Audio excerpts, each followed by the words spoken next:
This is my instant reaction for Halloween Ends. Oh, ladies and gentlemen, what would the spooky season be without yet another divisive entry into the Halloween series? 2 Halloweens ago, I did a ranking of the entire Halloween sequel series because the original was already put into our no copyright infringement intended vault. If you don't know what that means, then go ahead and check out the show in our past catalog because every season we do ranking episodes, and at the end, the 2 best films collide. What the guests say are the best, what I say are the best, they collide in a little thing we call Last Movie Standing. And then our listeners get to vote on what movie goes into the people's canon to be preserved for all time, even beyond the end times, a.k.a. the vault. Halloween is in there. It's one of the first films that we added. So we came along later. I did a retrospective ranking episode on the Halloween sequel series for the Jason and Paul Binge Movies Spooktacular #1. We followed it up last spooky season. That's spooky season 2021 with the Nightmare on Elm Street series. And we will be coming back this year in just a few short days, Tuesday, as it were, as you listen to this is brand new. We're going to be doing the Friday the 13th series. There's actually so many movies. We're going to split it into a part 1 and a part 2. So for the next 2 weeks, we're going to have definitive rankings of the Friday the 13th series. And we go in detail, perhaps the 2 biggest episodes back to back we've ever done. So pretty excited about that. Speaking of Paul reached out to me and said, you have to do an instant reaction, and he was not alone. I got that message from a lot of people. So here I am, and I'm laughing because Lord Jesus, where do I begin with this film? This is going to be the spoiler-free section. I'll have a clear line of demarcation into spoilers. We will get into spoilers because I know several audience members have told me, I don't care. I like the spoilers during the instant reactions. I feel a little guilty sometimes doing them, but people have told me they don't give a shit. So, how can I talk about the plot of this without spoiling something? It really picks up on a lot of the ideas and the themes that were seeded in the 2 previous installments. Halloween 2018, which I thought was pretty good. I had problems with it, but overall, I liked it. It was enjoyable. Halloween Kills, I think, is really just an awful movie, ill-conceived all the way through. And this one is, I'm just going to be honest with you, it's somewhere in the middle. The biggest problem I have with this movie is that it's actually like maybe 2 or 3 movies. It's actually 2 movies, one of which I find potentially interesting, fresh, new, different. And if it were a standalone horror film with a script that was slightly tighter, slightly polished up, given a little bit more development, I think we could have actually had kind of a brand new slasher film on our hands. Not necessarily a slasher series, but a really good, independent, kind of neo slasher film. And instead, they took that movie and they didn't polish up the script and they crammed it into a Halloween trilogy for the David Gordon Green trilogy wrap-up film. And what feels like Haddonfield, the television series, it really feels like, well, this is Haddonfield Life After Michael Myers, because this picks up, there's a time jump here. They don't, I think, officially say it, but I think we might be slightly in the future or we are in present day. I'm glad that they don't elaborate and say present day, but I think we're 4 years in the future. So the first 2 films happened in 2018. And so I guess we'd be in current day. So it's been 4 years. So it's 2022. And there's a lot in the movie about sort of what all of these years of Michael Myers and these, the 1970s attack and the 2018 mayhem and the lynch mob and the death of half of the townspeople and all of this stuff, how all of that has had this almost corrosive, infectious effect on the town and the patrons, the denizens, as a better term for it, denizens of Haddonfield over the last 4 years. And let me just say this. If you wanted to make a television series called Haddonfield, and the idea is that Laurie is the narrator of it all, and it's, a cast of characters. It'd be kind of like Castle Rock, I guess, but it's a cast of characters and things are happening. It'd be almost like Twin Peaks meets like Northern Exposure meets like Friday the 13th, the series, where, it's kind of X-File-y, and somehow the evil of Michael Myers and the fear and trauma of the people has opened gateways to demonic realms, and now all of this weird stuff is happening within the town. It's little picket fences as well. You can tell what I've been watching. Then yeah, I think that there's a show here, but part of it feels very much like a television series, and you're like, what is this? And it's not in line with the previous two films. If I'm not mistaken, the plan was that for each of these films we're to have different secondary writers. So David Gordon Green was going to work on all three, but they were going to get different friends in Hollywood. Him and Danny McBride were going to get different friends who were writers to kind of work on each installment. And that's more or less what we have. And so in effect, they have resurrected, no pun intended, the anthology spirit of the original series. But the problem with that is that they have also done a continuation of characters, and so you've made a trilogy. And as you look at it, we're in kind of similar Star Wars territory here. None of these films go together. Like Halloween 2018, Halloween Kills, there are ideas that carry over and characters that carry over, but how we get from point A to point B to point C really doesn't make any sense. And if you're going into this movie because you want a satisfying conclusion, whether you liked Kills or you didn't, but you like these characters and you want a satisfying conclusion for the story of Laurie and Allison and Frank and whoever has survived all of these, this particular timeline, you're probably not going to get it here. I'm just going to be honest with you. I mean, there is an ending, but it's probably not going to satisfy you. The thing I liked most about this movie, I would say I think it's a better film on the whole than Halloween Kills. I think it's got better ideas. I think it's better executed. I think it's better directed. I think it's better edited, minus a few things, than Halloween Kills. I think it's a much more kind of substantial movie. I think it has a lot more freshness to it. I just don't think it belongs in this series. I think the best parts of this movie should have been their own standalone film brought to you by the team that worked in the Halloween series. And you still could have cast Jamie Lee Curtis. Well, that might have been a little on the nose, but you could have taken this everything that's here, gotten rid of Michael Myers and the backstory, and just kind of filled in the blanks. And I'll get into it more in spoilers. And I think you would have ended up with a fresh neo slasher with an interesting new characters and a new take and all that sort of stuff. And instead, what you get here is like,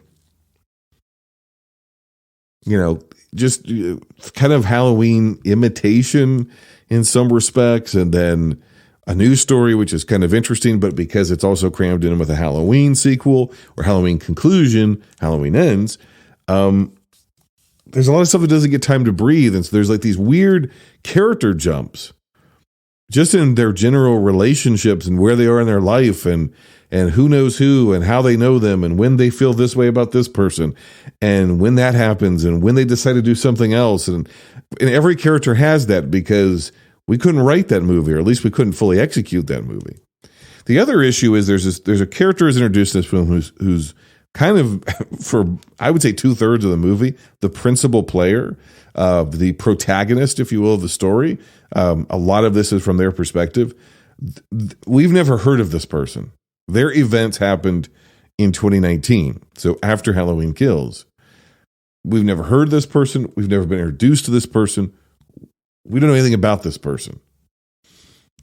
So we have to spend 40 minutes telling their backstory of this person we've never met, when we've bought a ticket, or we've gotten Peacock, or we've hit play on our streamer if we already have Peacock, because we're here to see the story that they theoretically have been telling over the last two films come to a conclusion.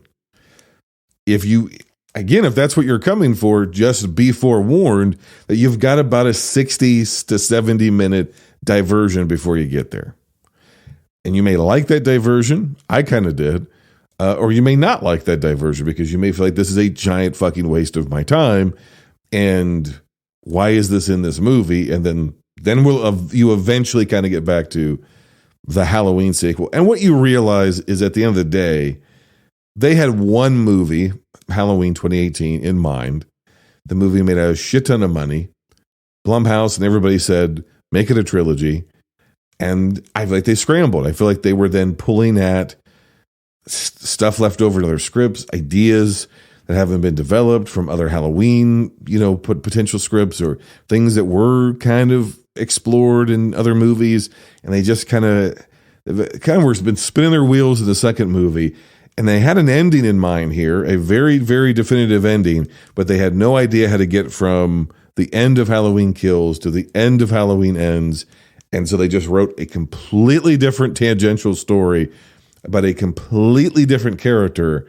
And we're like, okay, this is about them. And Laurie's going to kind of pop up, but she's kind of in the background. And Allison really isn't going to have anything to do here, even though this kind of seems to, especially the first film, was kind of built around her a little bit, or at least the three generation of the Strode women. We're not really going to deal with the implication of like Karen's death. Like it's in there, but because we've jumped ahead, we're further down the line. And because of that, then we have to go back, and there's 80-yard lines that are very egregious to spackle in plotting. There's a confrontation between Allison and Laurie that comes so far into the movie. It's like, I understand that you still feel this way. I understand there's resentment here, but this should have been brought up way earlier in the movie or should have been central to the plot. But again, these two women are kind of cast aside to tell this other story about Corey and about his life. And okay, whatever. So that's what makes this like a pass-fail recommendation. How many stars would you give it? Kind of hard because, I've got movie A and movie B and TV show C, and movie A I like, and TV show C I could see having potential, maybe. And movie B, which is the Halloween of this Halloween Ends, is just kind of ho-hum to piss poor to an afterthought. So I think if you're judging it on the criteria of a Halloween, I wouldn't recommend it. Now, it's also hard because it's available for streaming. So you have to have like a premium Peacock, I think, to stream it. But I think you can get a whole year of it right now on sale for like $15 or something like that. So maybe it's worth it for $15 to sign up for a whole year of Peacock and watch the latest Halloween Ends. I don't know. Would I rush out to the theaters to see this one? No, I wouldn't. No. Maybe if you're going by yourself or you just really want to see a spooky movie at spooky season, this is probably going to be your best bet. So maybe go see it, but just you have to calibrate your expectations. Which the trailers kind of made clear. So if you've deciphered the trailers, it's pretty much the movie you're going to get. From this point forward, I'm going to move into spoilers. I'll be back after the other side of this break. Looking for even more unique and creative movie content? Become a patron.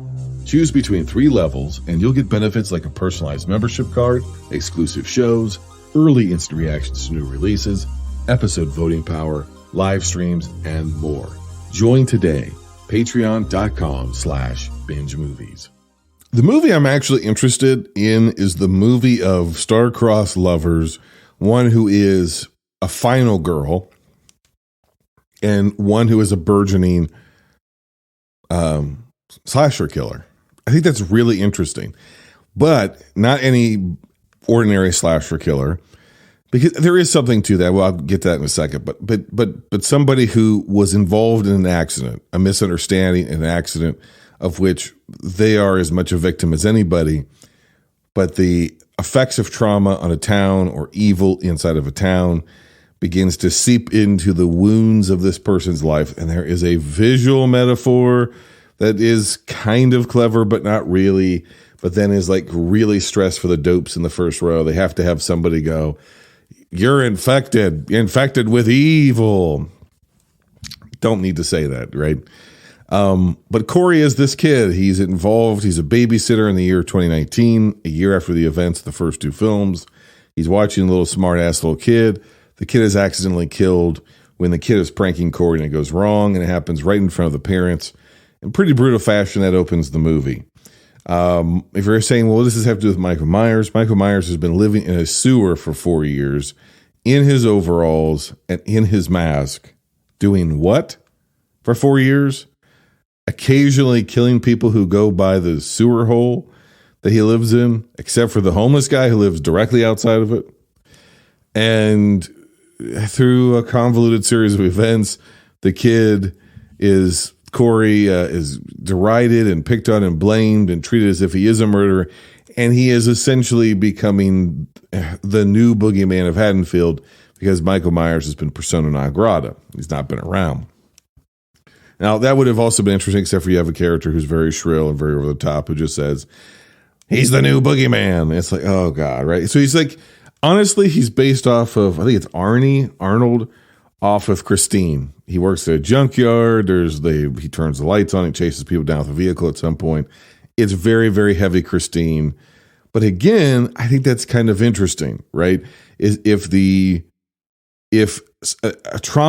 two trauma survivors and the path that they choose.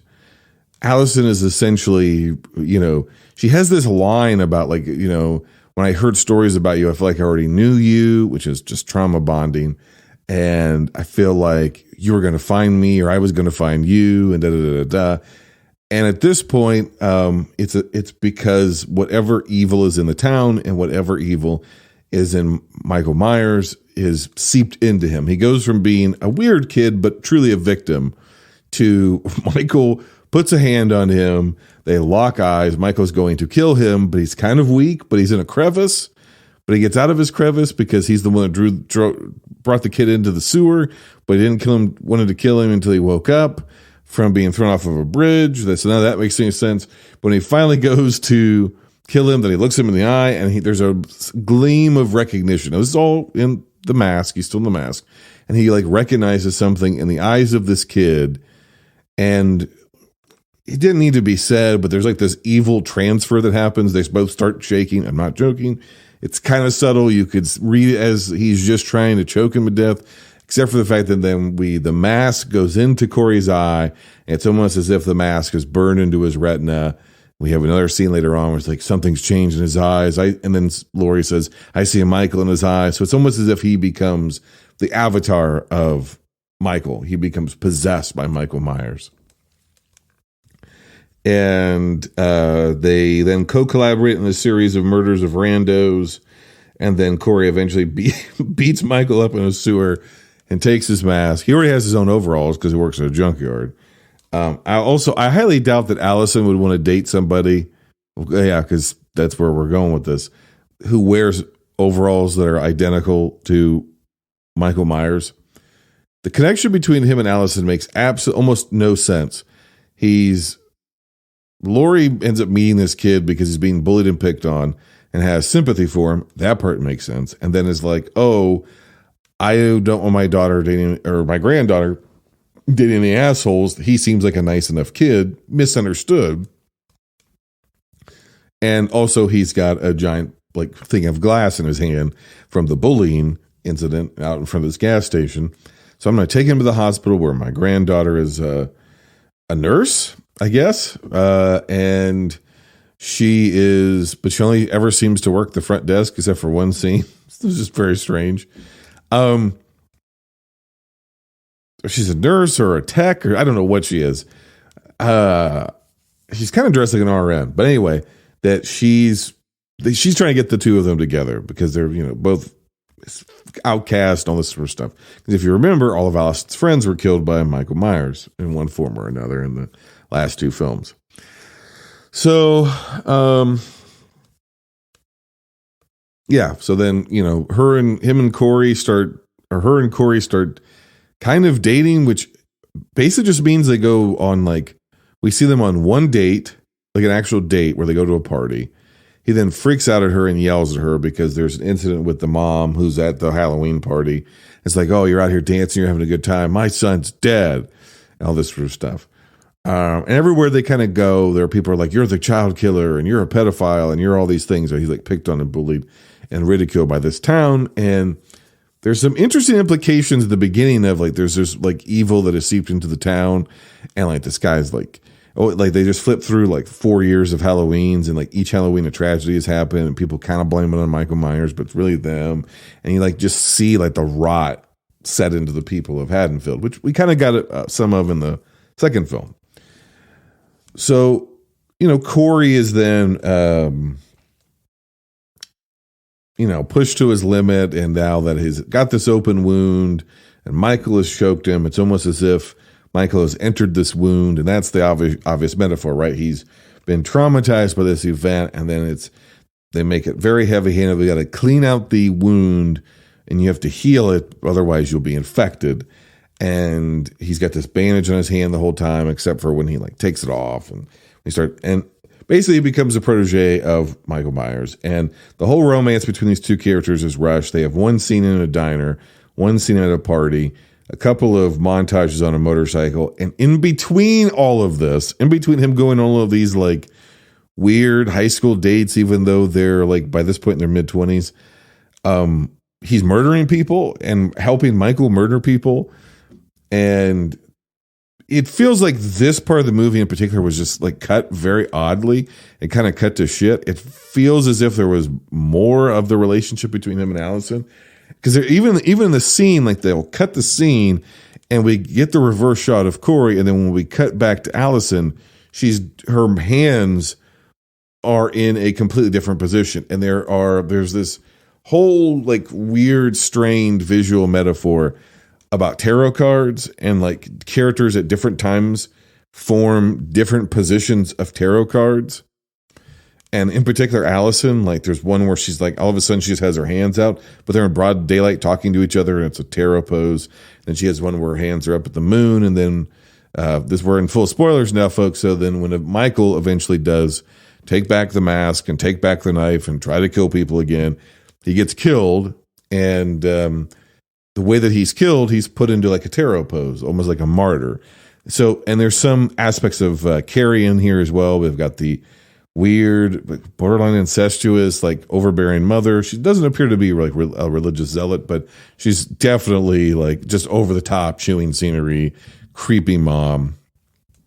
And then the mom's death in Carrie is kind of like the death. It's a martyr pose, similar to how Michael dies. So, and there's more of that in here, right? Like Real Housewives, whatever her name is, Kyle Richards, she has now become a tarot card reader. And it almost feels like that was a stronger thematic element, and they just kind of cut it down because maybe they went overboard with it, but then there's all these weird visual cues that are still there. The relationship between Allison and Corey, I think, is very interesting. Again, what if we picked up with characters, right, after the fact? Like, what happens to the final girl after she's survived a traumatic event? And then what if, because of the trauma she's experienced, we kind of relive our trauma until we overcome it. So we tend to put ourselves back in similar types of situations because we're trying to, learn new lessons, right?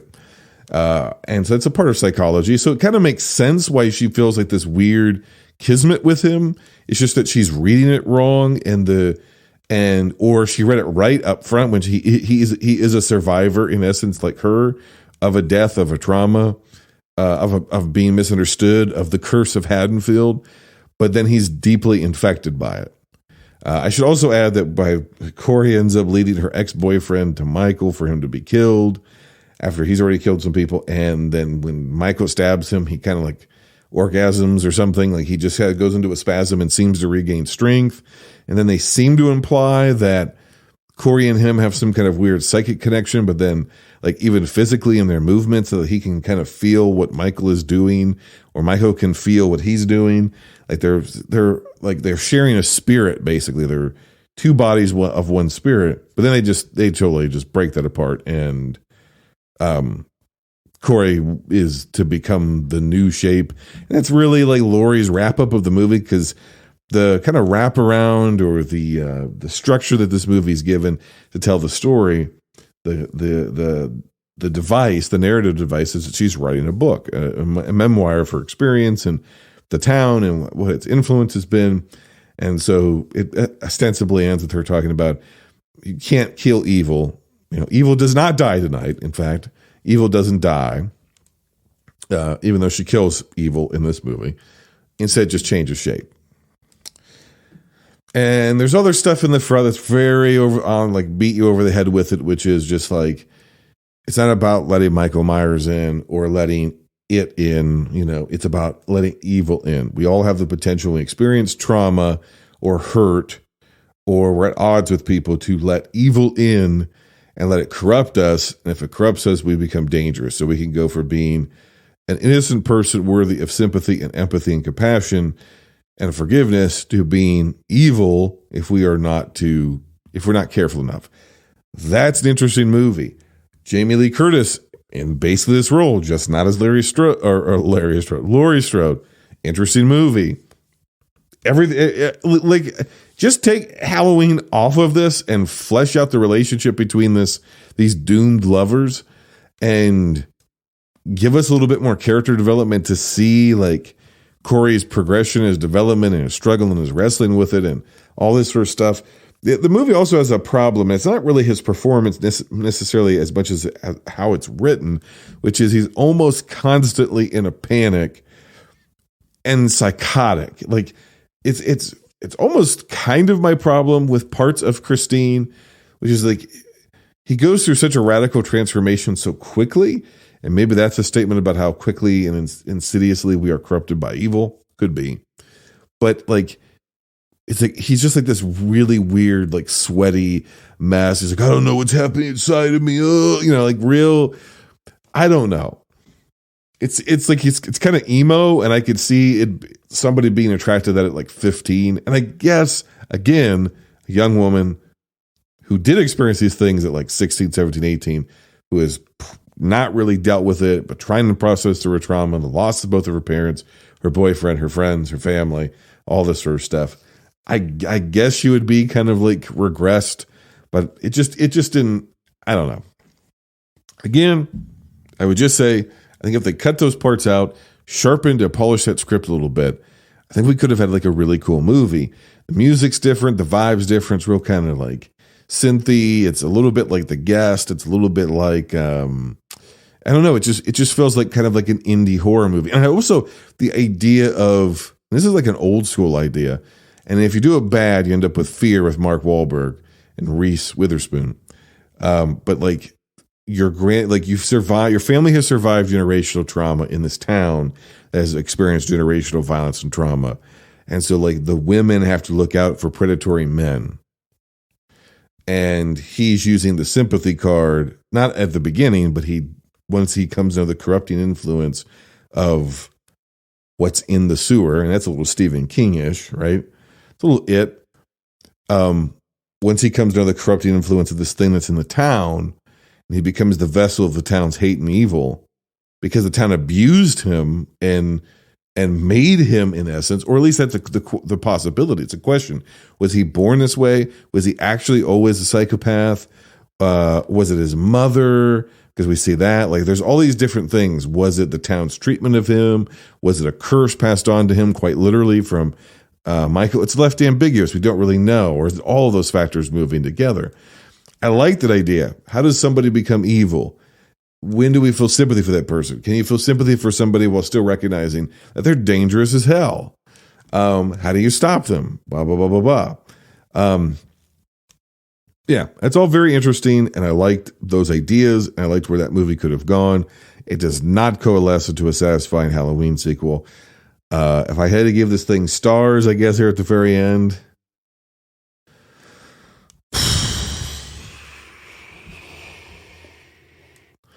probably 2.5,